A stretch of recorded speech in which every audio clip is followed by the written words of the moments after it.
you know, she's just my support system and I freaking love it. But I spent some time at home with her as well, right? And at one point, we both sat down onto the ground to pack my tub. And we were on the ground for, I don't know, maybe 10, 15 minutes. And I saw my mom struggle getting back off the ground. And I told her this is actually unacceptable. And I told her that she was losing her ability to get herself off the ground. And when you lose your ability to stand up from a full seated position on the ground, that is when you age, and you start to age fast. So with that said, I want to talk to you about what I told her that she needs to do. And then I'm going to show you the movements that I asked her to follow for the next every day of her entire life. You cannot lose the ability to sit to the ground, and you absolutely cannot lose the ability to get back up off the ground. And if you've already lost the ability, believe in the fact that you can change your ability level if you just put the work in. So here's the work. Okay, so I told my mom, I said, Mom, every day on purpose, you have to sit yourself to the ground, and then you have to get yourself back up, okay? And she says, oh, I do sit on the ground. I do. It's just if I sit too long, it's harder for me to get up. My knee locks up. She also broke her wrist, and it is healed kind of funny. So she's, you know, worried about using her wrist. And I said, well, Mom, you have to start using your wrist in a way. You have to. I said, is it painful when you put pressure on your hands? She said, no, I think it's a mental block. I just am afraid. You know, and I said, okay, well, we need to start using it. So here is what I told her to do with all of that.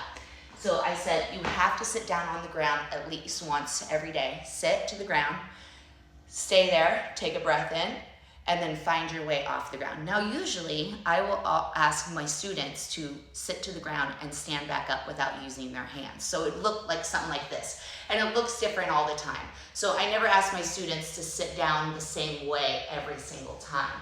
What I tell them to do is challenge yourself and find a way to get up without using your hands.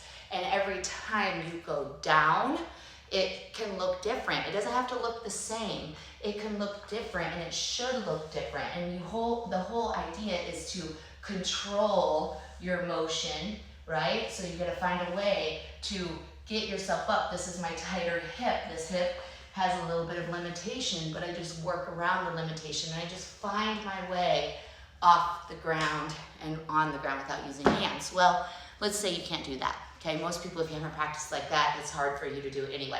So start with blocks in your hands, especially like my mom who has a broken wrist and she's scared of putting pressure on it. You can use the blocks. So, you know, here's just one way. I like this way. So I use my foot stability, I use my big toe, I bend the knee, I step back, I go into what is called an AgeDEFY curtsy. Okay, so I'm stretching my hips, got my big toe connected, reach down with the block. Why do we have blocks? Because you don't have to reach all the way to the ground. You have this support system. You don't have to go all the way down. There it is. And then as I put some weight over here, then that takes some weight out of this area, creates space for movement, and then I can just bend both knees and put one knee down, okay? And then I can put this block down and walk back, because you don't want to just let your butt plop down on the ground. You kind of want to work your way to the ground. Whew, and then here we go. And then we come here, put your foot down, bring it inside, use your big toe.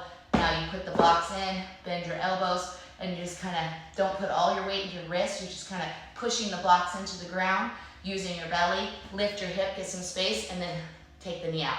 Then you can walk around, use your blocks, come up, right? So many ways. So once again, we start in a curtsy. This is just one way.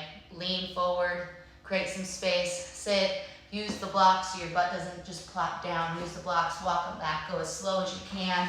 Take a moment in the seated position, and then you have to find your way out of it. So kind of claw your way out of it, push down to lift, find yourself however you need to, take your time, and stand. So that's one way. But ideally, right, you want to get to that point where you can do it in so many ways. Look, here's another way. Here's an elevated curtsy.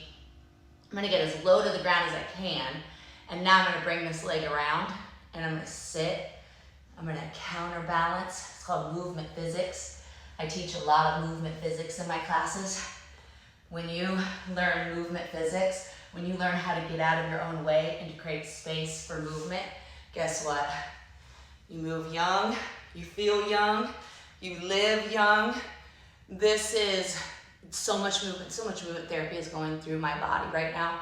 Coming into this position, this hip's a little tighter, so I'm gonna kind of work my way. I'm gonna explore movement. I'm not just gonna accept it or drop away from it.